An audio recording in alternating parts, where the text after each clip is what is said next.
Welcome, Caro, to Be the CEO of Your Own Life podcast. Please, such a big pleasure and honor to have you be here with me. I've already told everybody how successful you've been in your life. And I wanted to tell you, when I was reading all of these articles in preparation for today, I was thinking to myself, holy shit, that is my cousin.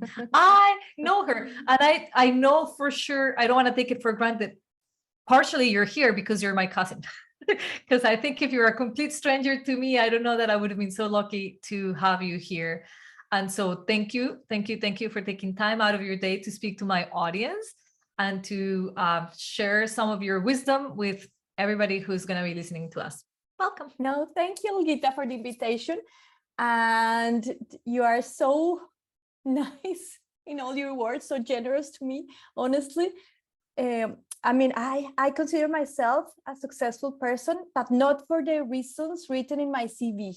I consider myself very successful because I wake up every morning wanting to live. Even though when I'm sad or when I have, difficulties or obstacles, I consider myself to be very lucky to be alive. So because of that, I consider myself a successful person, not because everything is written in my CV. It's true. That is real success. I was thinking of that actually this morning. I get up, I don't know, you'll tell me what you do when you get up, but I get up at 5 in the morning and I go to the gym. And while I'm in the gym, I'm listening to either self-development books or podcasts of people that I admire. And today I was listening to this one podcast that had they were interviewing a woman from India who is a spiritual mentor. And she started the day by saying, be focused on giving, not receiving, because happiness is a giver. And that thought brought a smile to my face because I think of success in a similar way as you do. It's about, I don't know, wanting to be here, having a purpose that allows you to just connect to that. And I guess in our case, giving to the community. So I don't want to dismiss how successful you've been on paper, on your resume. Like there is a lot of incredible things that you have accomplished. To name a few, you were the CEO of Discovery. Is that a channel or is that just like it's a network?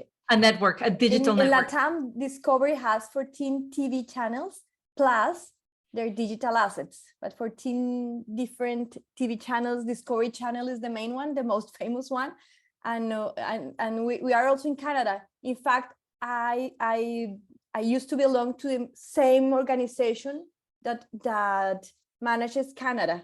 So yes, it's 14 different TV channels, digital assets, etc. We had Discovery Channel, we had Discovery Kids, we had Discovery Home and Health, TNT, some others. And that's just the last position you did before you opened your own business. But before that, like you said, you have a long list of highly, I don't want to say highly successful or achievable, but really high positions throughout the communications, network marketing field that not very many women, first of all, get to sit on and hold the amount of respect that you have received. Reading all of these articles, I was honestly really touched to see how well rewarded you are throughout the world as a pro at what you do. Now, I absolutely want to get to the 5 secrets to finding magic because for those of you listening, Carolina also wrote a book that has been really successfully sold through Amazon mostly. I think you're top 5 in different areas of Amazon. You are the #1 seller in 5 different areas. And she now is owner of her own company that really, it's all about creating more support for women who are high achievers as well, who want to make a shift in their careers, who want to be of purpose and alignment with what they want to do. They don't really know how. That's one off. And then the other one that is based on your book, I'm guessing you're going to tell me more about that one. is to offer people, I'm going to say emotional freedom, but you are better to explain that in a moment.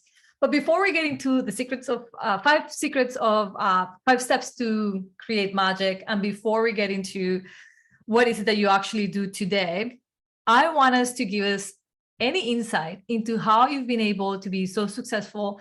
And I want to say not just professionally. I know personally, because I know you, that you have a really happy marriage. You have a really strong relationship with your siblings, with your mom, with your daughter. You have great health, great wealth. You live well.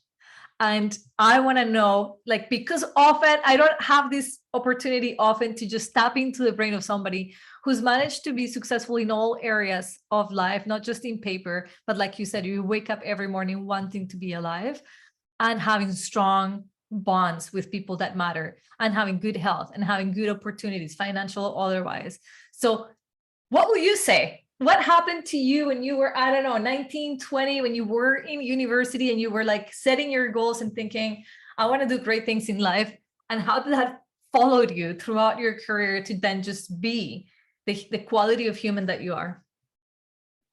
I would say many things looking backwards. When I was 19, I wasn't even thinking of this, but now that I think backwards, first of all, when I was, I think, 15 years old, I wrote in a notebook, I wanted to have it all. And I think it's possible because I saw many people that said, if you are going to be a successful professional, if you're going to be a leader in your corporate career that you want, then it means you'll be a disaster at home. You have to choose. What do you want? So I decided that I wanted both. Why do I have to choose? So I wrote that when I was 15 years old. It must be related. Yeah, of course. I mean, the same way. I'm the same person. Why can't be successful here, not here? And so I create that belief in my mind that it could be possible. I create that belief against all, everybody's saying, no, you can't, you have to choose. No, I decided not to choose. I decided that I want it all. And it doesn't mean that it's perfect, but it's incredibly delicious, as imperfect as it is today. This is my second marriage. I'm a very good friend of my first husband, and he's a very good father of my daughter. But it wasn't easy when I divorced. It wasn't easy, but I decided to divorce because I wanted to be coherent to what I was, to my truth. So I decided to divorce. It was a hard time, and then one day I decided that it didn't make any sense to be just like in this cold war that I had with my ex-husband. So I decided to talk to him, and we had a very long conversation where he opened his heart and told me what he was feeling, everything that was happening in his life. And from that moment on, we reunited as friends, and today we have a very good relation. After I cured, I healed that in my life, I met Juan, who is my husband now, and Juan is like, being at home. It's like if I had asked him Juan in Amazon with all the specifications, it wouldn't be so perfect for me. So I do have this perfect marriage today. So, but basically to answer to your question, first of all, I create without knowing. I create in my head the belief that it's possible to have it all. Number one. Number two, faith. I always have had faith, not exactly in God, because I have, my rebellion part when I was a teenager. So I was rebel. I said, God doesn't exist. Religion is manipulation. I had this, this strong rebel mind. But I did have faith in that, I don't know, in the universe, probably, in that things can be perfect, things can unfold perfect, that everything has a solution. So faith has been a constant in my life. Third one, I could say probably courage is the word. I wasn't even, aware of that word, but I decided to do things. When fear came into me, that, of course, many times, till today, I don't know, it was like if I had something in my mind that said I had to do it anyway. So I jumped.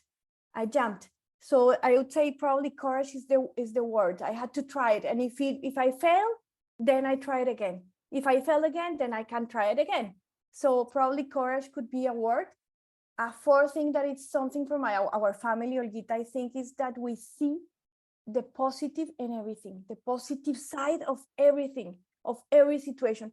I remember when I was a child, I was in our grandpa's place, and I was listening to a story of one of our aunts, Sol. She was saying that there was an accident, a horrible accident.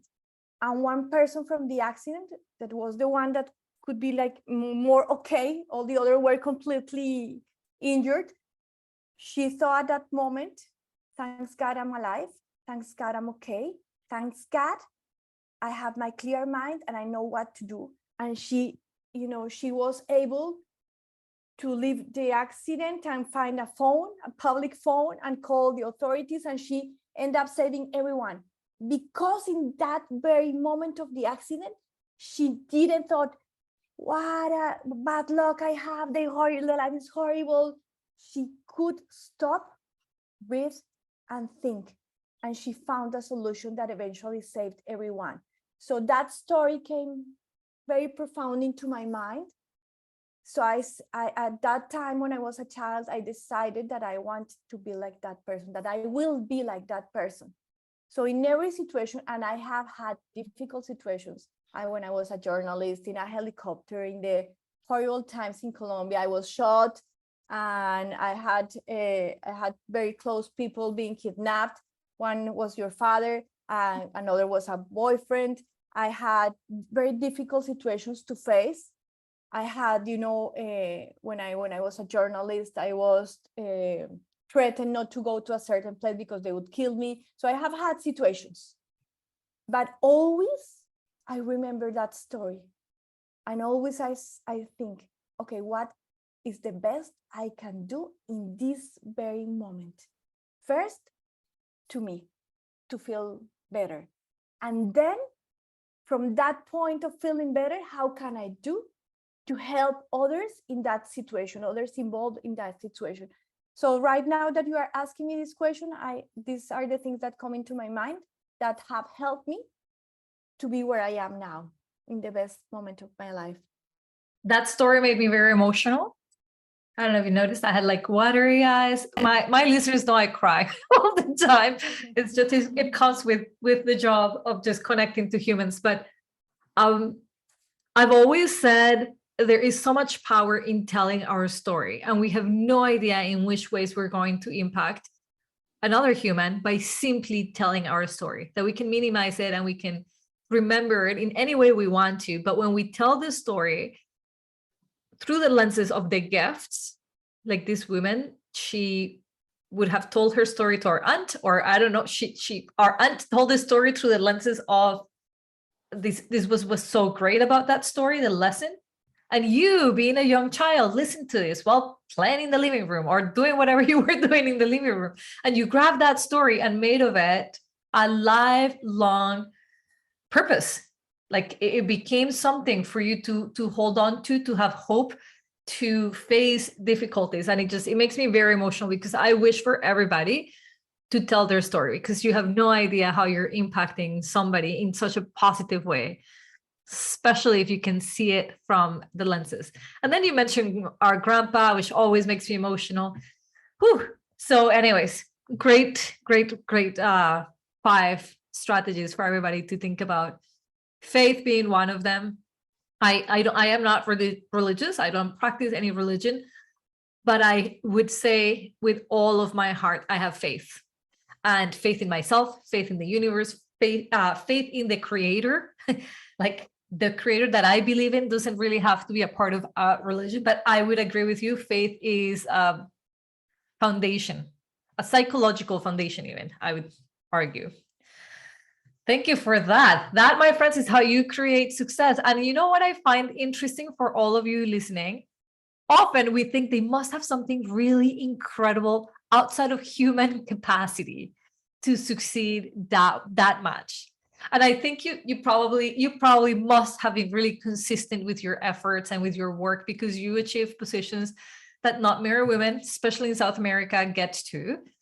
And I know you probably had to battle some good fights to get to where you got, which was bravery, like you mentioned, but also probably consistency and doing hard work, being ready to do the work to get to where you wanted to get to. So all of that to say, you don't have to be made from Mars, a person from Mars. You can just be as human as Carolina is being and have enough desire in your heart to get to that place. Desire is fundamental. Desire. I remember when I was 20 years old, I raised my hand. I always raise my hand. I raised my hand. So I started doing like practices, how to say that in English. I was like being the intern of a TV news program. And all the things that, you know, these old journalists that they were 30 years old, but I used to see them very old because I was 20. They were like too lazy to do. They didn't want to because, So I raised my hand. I said, I'll do it. I'll do it. I'll do it. So I raised my hand so many times to do the things that no one else wanted to do, that the director of the news program, who is a very important journalist still alive in Colombia, he started liking me and he started giving me more and giving me more. And because for me, it was a desire, it was passion, it wasn't work. So I was taking more and taking more responsibility. So I started growing up so fast. So I started taking positions when I was 21 years old. I was like the chief of all the national correspondents that they were, you know, they were 30 and over years old, and I was their chief. And then when I was 24 years old, he gave me the possibility to be like the editor-in-chief of what is called public order news, which in Colombia at that time, where we were living an internal war with the guerrillas attacking every day one different town, killing people, it was a great responsibility. But because I had this desire so hard to be a very good journalist, to be like a savior, because we want to save the world. I wanted to save the world by denouncing the criminals, the corrupt. So because I have this great desire, for me, none of that was work, was passion. So I never felt I was working so hard. I remember our uncles and our aunties saying, "Hi, Carolina works so hard. Poor girl, she's working too much." And I didn't even realize that. I mean, I was enjoying my life, so happy. And when I was 30 years old, I mean, after 10 years of doing that, I started thinking that I could also have, at that point of my life, something else, like a relation, like a marriage. I end up marrying at 35, which for me is a perfect age. But for some people, it was late. For me, it was even early, but that's perfect. But the point that I wanted to make here is how important is this burning desire in your soul of doing what you love. This desire is so powerful. It's like an engine that moves you, that doesn't make you see things like difficult, like you have laziness or anything. Desire is so fundamental. I relate. I do what I love. And I was telling you how I have to tell myself, okay, you now have to stop working and go be a mom because I could just work nonstop, and it's because it's not a job. I would do it all, and I would press on the gas 100% because I love what I do.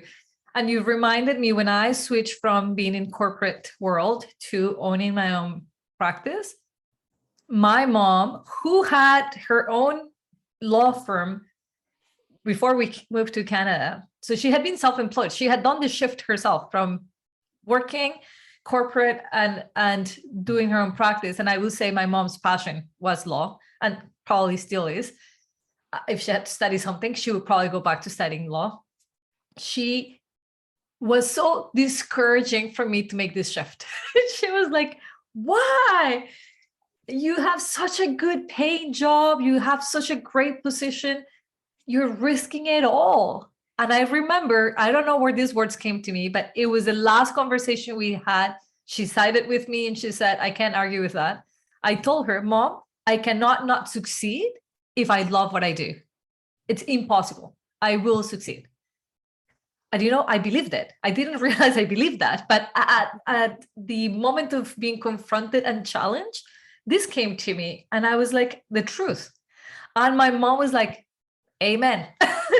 Go on, do what you need to do. And so it's been 8 years of being my own boss and never ever missing a paycheck, so I do want to side with you that for those of you who have like a little pinch in your heart that's telling you this would be great, I would love to do that, and you keep ignoring it, don't do it.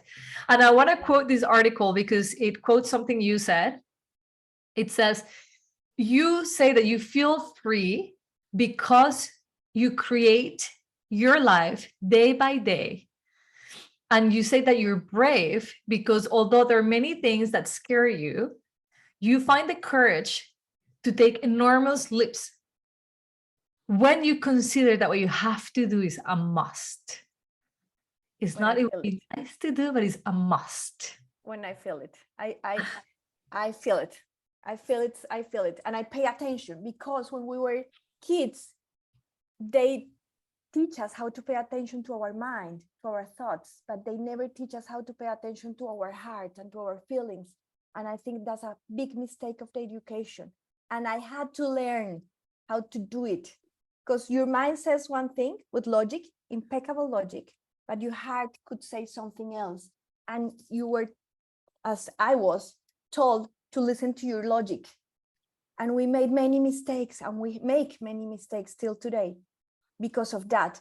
So when you feel it, something like a certainty here, that, like you, Olgita, when you feel peace in your heart, taking a decision that for everyone else could be something so stupid, but you feel this peace here is the right decision. So we have to learn how to pay attention, to be aware of our own feelings, because feelings is the language that the universe understands. And if your feelings are 50 or 60 or 80 or 90% feelings that are not nice, that don't make you feel good, then this is the message you are sending to the universe.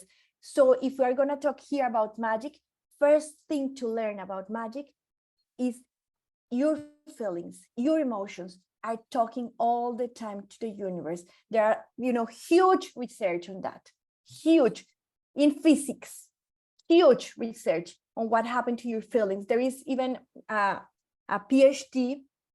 He was nominated to the Nobel Prize. It's called Jean-Pierre Garnier-Mallet, and he talks a lot about this and what happened with the feelings and the emotions you have just before going to sleep every night. So, number one, pay attention to your feelings. I have learned to do so, and it's so powerful because fear always disguises as logic.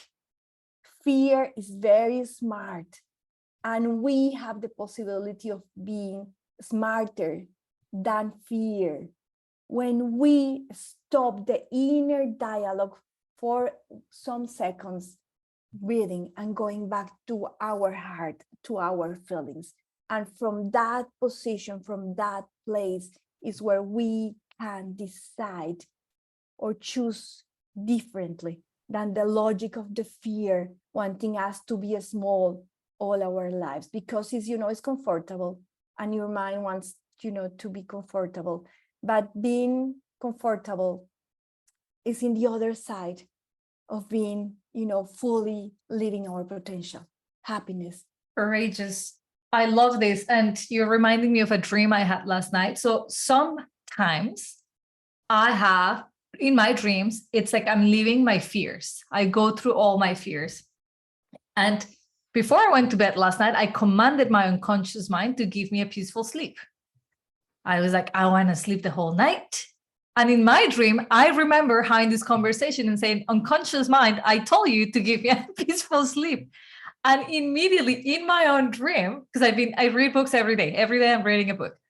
In my brain, the person who was having the dream with the things that I don't like to experience, it was like opening the books that I had just read and grasping on concepts to use at that time to change my dream.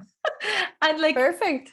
I woke up, I had some anxiety because like it was like very well, I was living my dreams, right? I was living a dream. And then I was trying to change it. And I remember when I woke up, I was like, I am the creator. I am the creator. And those words stay with me. I'm the creator. We have fear. I agree with you. Every day in my dreams, I have fears. My fears play out.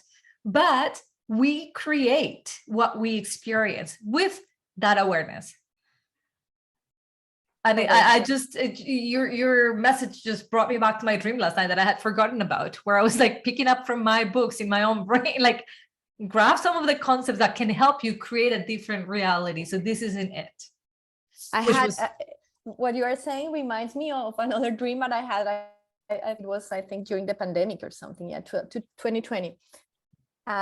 Also very lucid dream with awareness involved. I was the director of a movie in my dream, and I start realizing that the movie was all about my life. And I would say, wow, that's nice. I didn't know that my life could be, something for a movie. But I was the director, and I realized that I could take in or take out certain characters, and I realized that I could create situations or erase situations even in the past. And I was like, wow, directing a movie is so wonderful. I mean, I recorded that scene yesterday. I didn't like it. I can just delete it from yesterday. And I was planning according to the script to record that scene tomorrow, and I can just change it. And it was so vivid, like your dream, so lucid, that when I woke up, I realized that it was a clear metaphor of our own inner power. I do believe we are childs of God in all possible sense of the word. And if we are childs of God, we are created at his image or her image, because God doesn't have sex, at its image. So we can do same things as our father, mother, which is God. So it was like an incredible metaphor, because I did live this creating new scenes and deleting scenes from. And there's science that backs that up, Carlo. I don't know if you know, but there's a great book for all of you listening. I don't know if you've read it. It's called Changing the Habit of Being Yourself. From Joe Dispenza. By Joe Dispenza. And that's exactly what he says. We can collectively pray for people who have been sick in the past and heal them. It blows your mind, but there is quantum physics that explain exactly that. You being the creator, you being the director of your movie, your life, and making changes as you deem necessary or as you desire, right? Like what you want and what you don't want. I love that. Let's dive into, so your book is called La Magia Sí Existe. Magic Does Exist will be the translated version. Is it in English yet? It's already translated in English, but I haven't launched it. Probably March, April, I'll launch the English version. Yes. Okay, so stay tuned. And we'll have the link here in the podcast so that people can order it straight from Amazon. La Magia Sí Existe. Magic does exist. And that has been the mantra, the theme, the words, the subject that you've been leading conferences and oh my God, weekend getaways. What do you call these? Retreats. Yeah. We don't even use the word retreat, because in Latin America the word retreat relates to religion. So we use the expression transformative immersions. Okay, physical immersion from Thursday to Sunday. I love it. And then you teach these 5 concepts. I'm guessing. I've never been. I have to go to one of them. But I'm guessing there is these 5 main concepts in which you think you propose we can create magic within our lives, which is what I really want. It's been super interesting so far, right, guys? But I want to get to the 5 steps that you have taught, that I've heard some glimpses of, that when I heard you talk about this, I thought to myself, you have to come to my podcast because everybody needs to hear this. So the floor is yours. Tell me, what are the 5 secrets or 5 steps to building magic within our lives? Okay. Beforehand, just one thing. Everyone does magic, even if they haven't realized they are doing it. For instance, if I ask you right now, wherever you are, in your place, in your car, wherever you are, have you ever thought of someone And after thinking of that person, you haven't received, a phone call, an SMS message, or you have, encountered that person in the street. I assure you, most of you or all of you have had this experience of thinking of someone and then having news of this someone. So this is a small magic that we all do, but there are many more that we also can do. So first, it's what I call love in the mirror.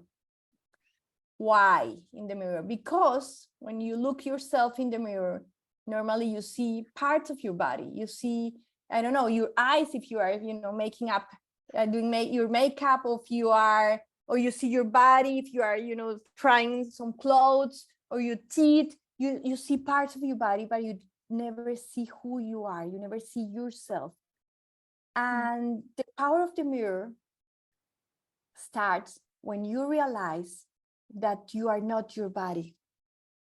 That when you can look in the mirror, look directly into your eyes and try to enter to your soul. And when you start entering into your soul and you start using your words and you can talk to yourself and say with all the love that is in your heart, only beautiful things to this soul you are looking in the mirror. This sounds easy. For some could be silly, talk to yourself in the mirror. But this is something that for some people could be very difficult because we were told not to love ourselves. I mean, in theory, yes, but in practical way, our parents, when we were kids, they were always criticizing. They did see easily the mistakes we made and the good things that we made. They never or almost never praised for the good things, but they were always, telling us off because of the bad things we did. So we grew up seeing the good things in others and seeing perhaps that we are not enough, perhaps that we are not important, perhaps that we don't deserve things. So this very first step or very first power talks directly about self-love, about the love for ourselves, which is the basic part, the foundation, the floor in which you are gonna build the building or the mansion of the life you want. And if you have issues in this foundation, if you have problems, probably the same window will, from your house, from the house of your life, will fall and fall again. And you repeat the same pattern, and you'll have the same difficult relations, and always you find jealous partners, or always you have same issues with money. Money disappears from your hands, or you save money but never grow your money, or you always live in debt, and you had a $100 bill in your wallet, and you don't know what happened to this money that you had on your wallet. So you repeat patterns, or with your health, and every 2 weeks you have something different. So if there is something in the foundations, in the pure self-love, that is not okay, then you will repeat this pattern. So behind every pattern you are repeating, probably there is a limiting belief against yourself in the root, in the foundation, against you in the self-love field. So self-love, honestly, is the #1 step to do magic. Believe in yourself, believe in your power. And you have Olguita. Olga is a wonderful mentor and coach on self-love. So self-love is really so important. It's like when Olguita asked me, how can I create the life of my dreams? I believe in myself. I believe in the possibility that everything is possible, that you can have it all. So what do you believe about you? What's the inner dialogue that you have regarding you? You see good things in others. How about you? If I ask you to list all the good things you have, how many can you list? How many? 3, 5, 7, 10? I bet you have more than 200, 300,000. I agree. So, I want to so add to this one because I believe we're born with this magic within of self-love, right? Like we're born loving ourselves. And the proof is in the pudding. I remember my son is 3 now, but when he was 1, he's learning to walk. You walk into my closet that has a massive mirror, ceiling to floor, and he saw his image, and he immediately went and kissed himself. Like I have a photo of this. I just thought, there is the proof we're born loving our image, loving who we are. He didn't have any limiting beliefs, any preconceptions about whether he looked good or he was lovable. He just knew to love himself. And I think this matters because we all have that inner child within us. And it's just tapping into this love that already exists within yourself. You're not trying to achieve new self-love. At least in my experience, every life, including every life difficulty, but especially the one to get to my son, that 5-year journey for me was so moved to love myself at a deeper level. And only then was I able to finally conceive Mateo. But I would say, coming back to that understanding that self-love, is not just good to have, is a must, and it already lives within yourself. Like you're just waking up that magic. You're reminding yourself that you do love yourself. That's a concept that, to me, it makes it easier when you think that you already have it than when you think you're looking for it and you have to grab it. It is within you, right there, lying, just waiting for you to be like, oh yeah, I remember you exist. It's like having an old book in your shelf and you remember you have that book and you're like, oh, I'm going to take it out. I'm going to read it. Okay, so to point number 2. Exactly, but very important what you just said. It's our right. We born like that. Number 2, the power of stretching time. And you are gonna think, this woman is crazy. How can time be stretched? She doesn't know how difficult is my life, how many things I have to do. My to-do list is huge. He doesn't know anything. Okay, just listen to me. Open your mind for a second to see this. Sometimes you feel, time is flying. How can be 2023 already? 2022 disappeared, right? Sometimes you feel that time is flying so fast. Yep. But some other times, when you are about to go for a lunch with your dearest friends, an incredible lunch, and then your boss calls you and asks you to go for a meeting like 1 hour before lunch, and you wanted to leave so fast, and you go to this meeting and it's so boring, and the person who is leading the meeting talks like this, and then you look your watch and it only has passed 1 minute. The meeting continues like this, and then you look again your watch and another minute. So you said, time is so slow. What is happening now? Okay, so at this point, if we can perceive time so fast, and if we can perceive time so slow, it means that no matter what the clock says, we have the power of perceiving, experience, living the time in many different ways. We don't want time go so fast. We don't want time go so slow. We want times to go in his sweet spot. What's the sweetest spot for the time? What happened in the present? Right now, here and now. Right now, in this very moment, in this exact moment, in this precise instant, in this moment, there are no suffering, no problems. When we are right now, right here, there is no such thing as suffering, as problems. Problems come to your experience only when your mind leaves the present and goes back to the past and remembers something that already passed and it's done.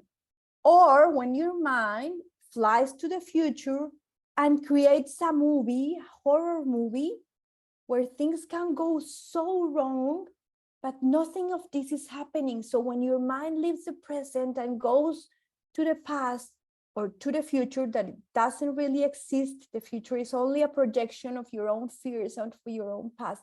When your mind leaves, then time disappears.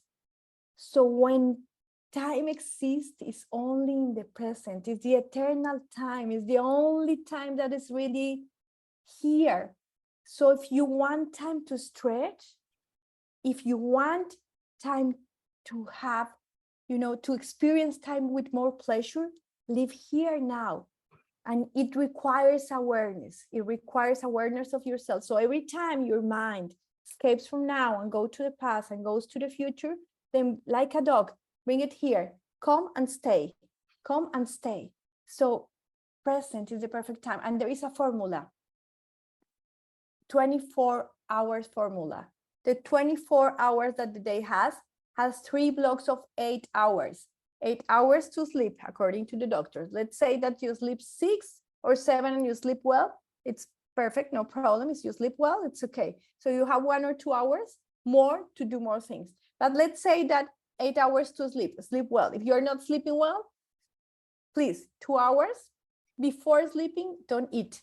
2 hours before sleeping, don't use screens, not Netflix, no computers, no cell phone, not iPads, no screens 2 hours. And third, I just mentioned that before, but the last thought that you have when you are going to sleep must be something that produces your wellness. Be grateful for the things you have. Gratitude is easy. So 8 hours to sleep and to sleep well. 8 hours to do your main occupation, your job, your studies, 8 hours. And be aware of that. This little cell phone that you have near you interrupts you in average every day 150 times in average. It means that some days interrupts you 300 times probably. And every time this cell phone interrupts you, your brain takes 23 minutes to go back to the level of concentration it had before the interruption. So it means many, many times you don't go back to the same level of concentration because you are interrupted again and interrupted again. So time disappears, you don't do your task. So 8 hours to do your main occupation, concentrated, being present, being in the moment, being focused. If the cell phone interrupts you, it means that you are losing your time. So use techniques. At the end of every hour, you can look your cell phone. Switch off notifications, switch off sounds, except for this, life of death message that could probably arrive. So to calm your mind, put an alarm of this specific type of message from this specific type of person that probably never arrived. But only look your cell phone at the end of every hour for 5 minutes to do what is really important at that very moment. And then there are 8 hours more. So 8 to sleep, 8 to your main occupation, and 8 more for you as a present. And you say, but I'm driving. Okay, so drive, no problem. But while you are driving, while you are in your car or in the bus or in the train or wherever you are, don't allow your mind to go to the past and repeat a horrible dialogue in your mind. Or don't allow your mind to go to the future, to preoccupy yourself, to occupy yourself before time. Why don't you use that time as a present to you? Why don't you listen to a podcast like you are doing right now? Why don't you learn a language? Why don't you think what you wanted to do when you were a child? You like cooking. So why don't you listen to courses on cooking, whatever? So it's a present. And if you are eating, be aware of the cell phone. Try to eat with awareness, with presence. Try to feel the taste of the food you are eating, to enjoy it, to enjoy the company of the person you are with. If you are with yourself, to enjoy yourself. Be present. So these 8 hours as for you as a present for you to grow. So if you practice these 3 blocks of 8 hours and you practice being aware in awareness and being in the present, time will stretch. Just try it. And then you tell me.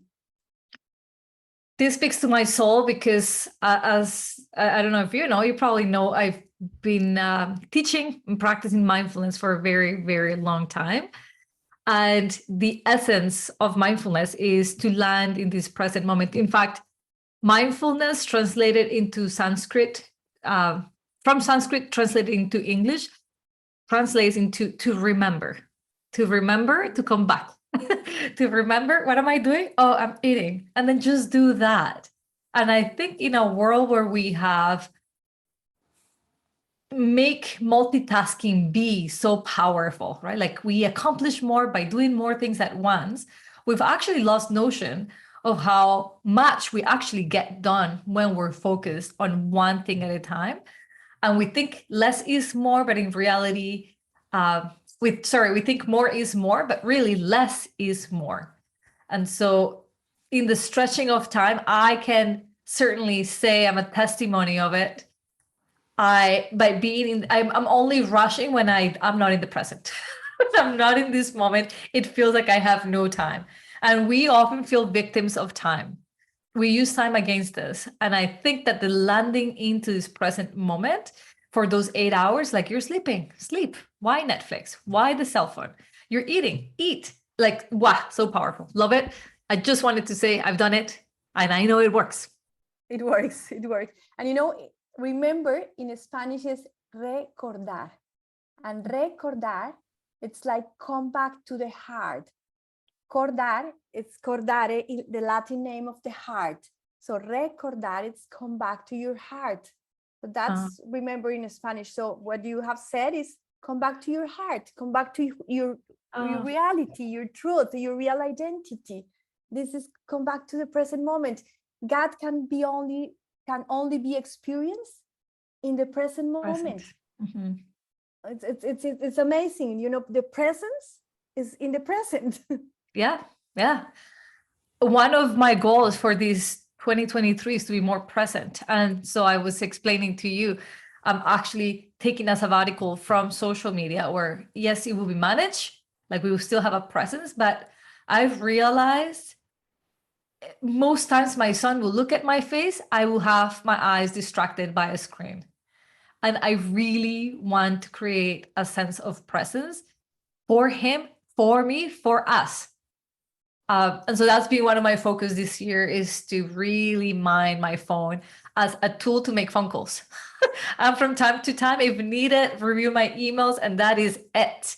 Because I think I'm personally, I speak for myself, I'm missing out on life by being so distracted by this phone, which you explained the stats of how long it takes us to come back to this, from the distraction to what we're doing. It's a waste of time, truly. So for all of you who are trying to be more precise with your time and you make better use of it, definitely consider what your distractions are. For me, it's my phone. I know that 100% I can say that about my own distractions. All right, on to the next one.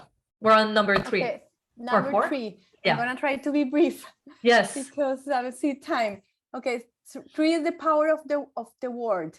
But I'm not talking about declarations, which I respect. I'm not talking about the movie The Secret or the book The Secret, which I respect.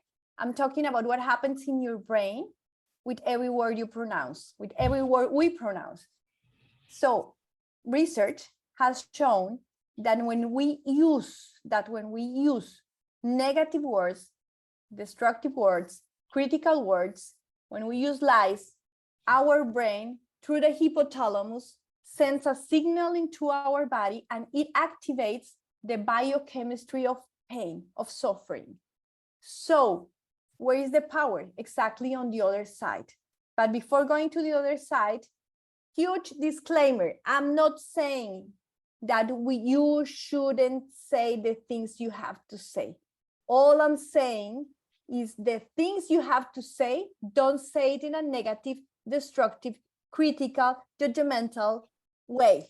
You have to express yourself. If you don't express yourself, it's like having a volcano in your stomach, and one day this volcano is going to explode and it's going to burn your face and your body and everyone around. So where is the power on the other side? When you use positive, constructive, propositive words to say exactly what you have to say, your brain, through the hypothalamus, sends a signal to the biochemistry of your body of pleasure. And it's better to feel better than feeling bad. So be very conscious, very aware of the words you are saying. If you feel the impulse to criticize someone, and then you hear the words coming out from your mouth, be aware of that to be able to rewind, and start over again for your own benefit.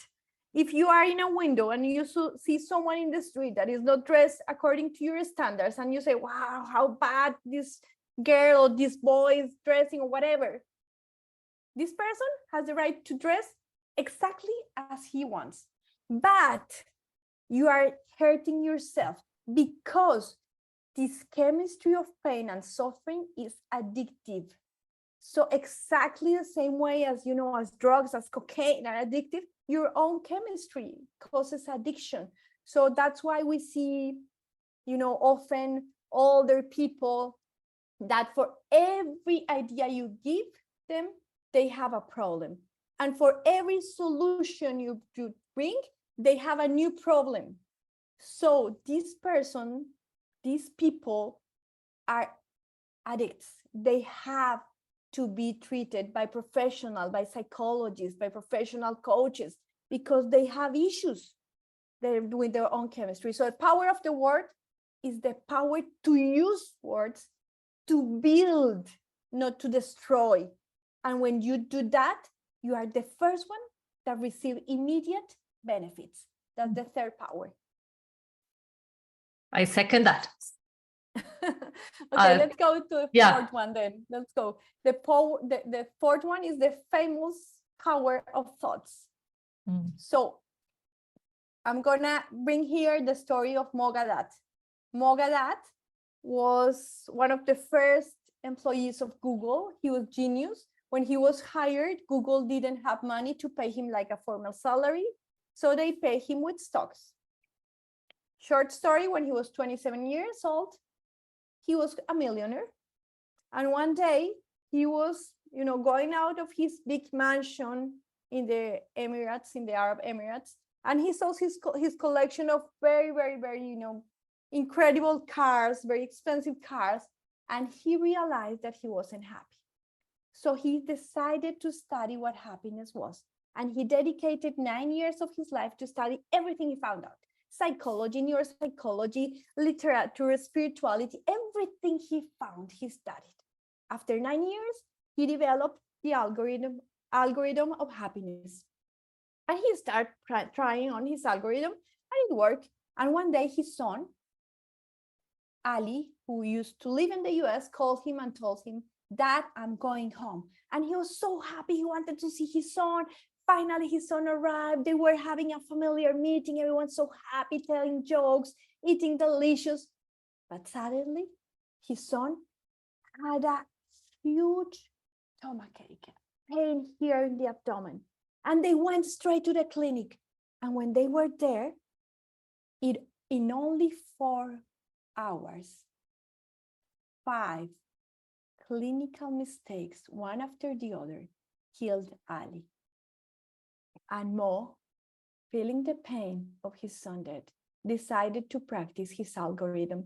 And he tells that people used to go, to go and hug him. And one by one, he was giving words of support to them. And when everything finished, he asked a permission in Google, and he started writing a book and dedicating his life to teach what he says in the book. The book is called The Algorithm of Happiness. Solve for Happy is the name in English. Solve for Happy is the name. Solve for Happy. And one of the things he says in his book is that your brain is nothing else than one organ of your body. And the same way that the other organs, stomach, lungs, kidneys, the same way every organ does a function, your brain has also a function of survival. All your organs, primary, do survival. So the way that your brain does survival to you is by thoughts. by saying, don't do that, don't raise your hand. They will say, you didn't understand, don't ask again. They will say, you are silly, don't raise your hand for that position. They will say, you are not ready. Don't do things.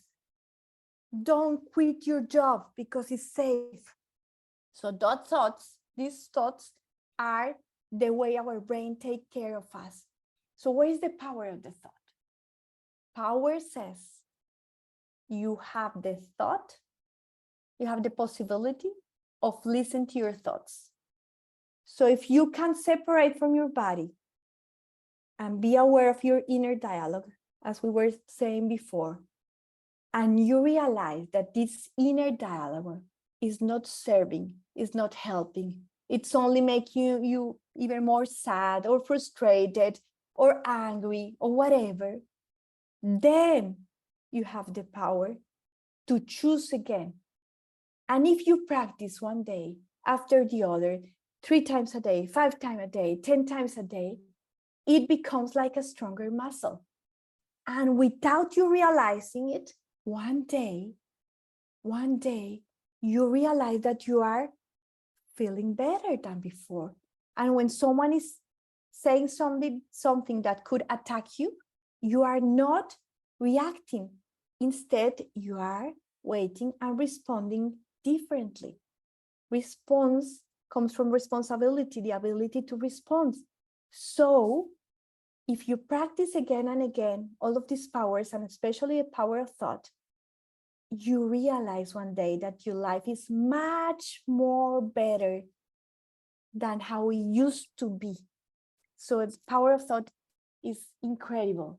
Listen to your inner dialogue. What are you saying yourself about the city you live, about the country you live, about your leaders? What are you saying to yourself about your significant other? What are you saying to yourself about your kids, your parents, your siblings? What are you saying to yourself about your boss, about your office mates? What are you saying to yourself about you? Your body, your health. Your body, your health, exactly. What are you saying about your abilities, your skills, your story? What's the story you have been carrying about you?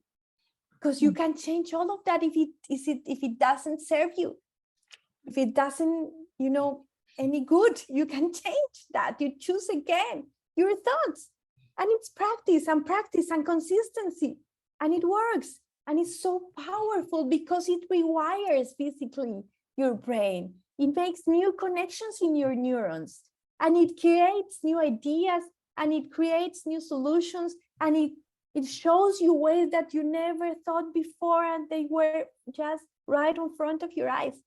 So the power of thought is huge. Walk away with at least one. It's that one. Okay. On to the last one. I know we're in a time crunch. Okay, last one, and I'll be quick. The power of emotions. We talked about that at the beginning of this conversation. All emotions are important. All emotions tell us something. So there's a certain set of emotions called the elevated emotions. All of these emotions come out of love. So these emotions, like generosity, compassion, empathy, the willingness to serve others, all of these emotions make us feel like elevated. When we are in love, we feel like elevated. When we are generous, we feel elevated. Every time we give, we receive in the same time. It's automatic.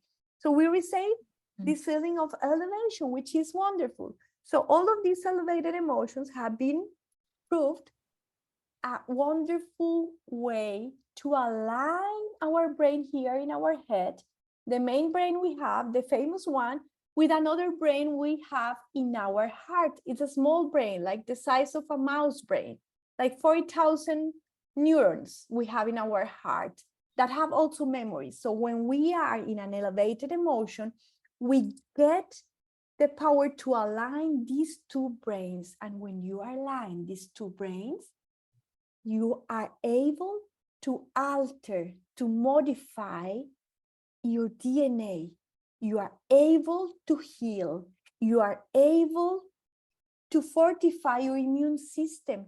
You are able to have more energy. You are able to heal parts of your body that were broken. It's been proven in labs. It's been proven for many researchers. So elevated emotions are your fifth power. If you put in your agenda like 5 elevated emotions per day, or 10 or 20, whatever you want, and you consciously practice them, then you will have this enhanced power to heal yourself and to have more energy to help others to heal too, to influence your family, your kids, your parents. I love this. And I would say, for people who are listening and think like, how do I know I'm connecting those two brains? I want to offer you that there is a feeling inside of you that feels I feel it in my chest, like it grows beyond my body. I feel like that's it. Like there's an intuitive feeling where I get into that state that I feel possibilities, that I feel, okay, mind and heart are in the same, like it's almost like an internal reassurance I'm on the right path, or this feels really right for me. Might feel different for all of you, but look for that signal within yourself that the two brains have connected. Exactly. I didn't know it. I feel like a light coming out of my heart and light everything around. I feel this feeling, something here in the chest. I can identify clearly when my two brains are connected. It's like my mother used to say when I did something that made her proud, she used to say, I feel my heart is so big, I cannot fit through the doors. I remember that feeling. I remember those words when I feel this feeling in my heart of like, that's it. I'm on the right track. Like this is it. Mind and heart are in congruence, in alignment. You feel positively and motivated about that one feeling, that one idea, because you know in your heart and in your mind, it's where you need to be. So wow, by far one of the best guest speakers I've ever had. Caro, thank you so much from deep inside for sharing your wisdom, your time, your heart with me, with my audience. As I said to you when I invited you, I know that everybody who's listening to us right now is going to be impacted positively. And that was what our intention coming to this episode together. And I hope for all of you listening, if you love this episode, go out and share it with somebody else. They're words of magic. And we can all instigate that internal magic within ourselves now. And there is that power of sharing. When you listen to something that has had an impact on you, share it. You liked any of the concepts that Caro shared with you, you can follow her on social media. We'll have all her links in the show notes so that you guys can become big fans of her, although majority of your content is in Spanish. So unless you speak Spanish, you'll be missing a few concepts. Nonetheless, if you do speak Spanish, by all means, follow her and listen to her daily motivations. Olguita, and I'm going to Canada and I'll be visiting you. Yay! Probably I'll have to be when it's Easter, around Easter, I'm going there. So we could have a personal encounter with some of your followers if you want to. That would be amazing. Or something. Yeah, of course we can. If you want to, of course. I want to. Yes, I want to. So you hear it live for the first time. We're gonna have an encounter with the two of us and any of you who are in town, Ottawa, at around Easter time. More details to come, but stay tuned because I will definitely be advertising that throughout future episodes. And if you're not in my newsletter, go ahead and sign up yourself for my newsletter in the show notes, because this will be for sure a way in which I will be communicating when and how, all the details. And we might record that so that those of you who are not in town can also have access to it. Great idea. Thank you. Thank you, Olguita, for having me here and for giving me all of this time. I think I spoke a lot. I love it. The planet needs to hear you. So I'm happy that we're using this channel for that. Thank you, everybody, for listening. I will see you guys next Monday. Hey guys, Olga here. I wanted you to know before you go that I'm opening the doors for the next 12 week of Reset Your Mindset coaching program starts on February 3rd. The doors are now open. You can go ahead and sign up. If you're ready to have incredible support for 3 consecutive months, weekly calls with me, weekly videos to help you learn the tools that will allow you to radically and profoundly change the ways in which you think that are not serving you. Anything that makes you score really low in an area of your life, like your marriage or your health or your job, love and passion. If you're scoring low in any of those areas, it simply means you've got to look at your perspective, your thoughts. They're not serving you. They're taking away passion and confidence from that area of your life. And you're meant for more. Your life is here and it's happening now. And you are deserving of it being as amazing as you can possibly make it be. Let me help you change the way you think by resetting your mindset. Go ahead, look into the show notes, sign up today. See you guys next Monday, and I hope to see